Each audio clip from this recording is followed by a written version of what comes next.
तो सांग मैंने आपण मैंने जानते एसबीआई एप्लिकेशन विषय जदि एसबीआई तरफ आपण मैंने लोन नियंती ताहले आपणकर आर्थिक स्थिति खराब रही ताहले आ जल्दी डेरी न करी पर्सनल लोन हिसाब रे गोटे आपण मैंने लोन नहीं पारे से आपणकर ईएमआई केते पड़िबो आउ ऋण परिशोध केते भरिया पई पड़िबो एवं आपणकर सिबिल जदि केते परिमाण थिले आपण माने लोन नहीं पारिबे तो आसंतु जानिबा। देखंतु एसबीआई स्पष्ट करछि जदि लोन नौछंती ताले 10 वर्ष पई आपण मानकु 20 लाख टंका पर्यंत पर्सनल लोन टी जुगे दबो।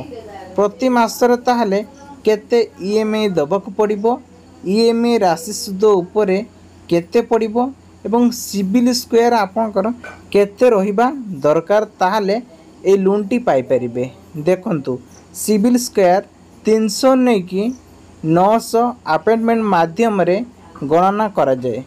जदि जने ग्राहक सिबिल स्क्वायर अति कम रे 750 रु अधिक थाए तेबे से सहज ऋण पाई परिबो एवं बैंक गुडी को मध्य रे सुद हार रे ऋण प्रदान करा जिवो। जदि आपनका सिबिल ठीक नहीं ताहले एथिरे ऋण मिलिबो नाही बोली स्पष्ट करा जायछि।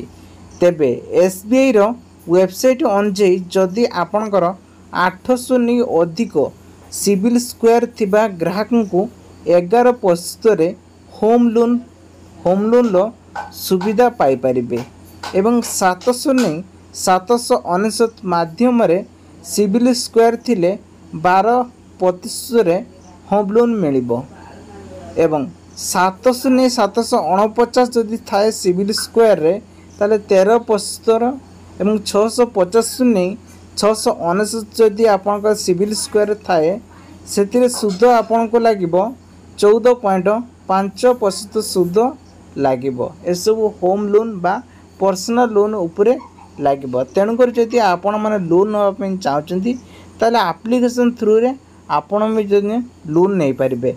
तेबे जणे यदि चाहूची कांटेक्ट करिया पई ताले आपण मानको सेति पई ऑफिशियल वेबसाइट को जाई कांटेक्ट करि पारिबे।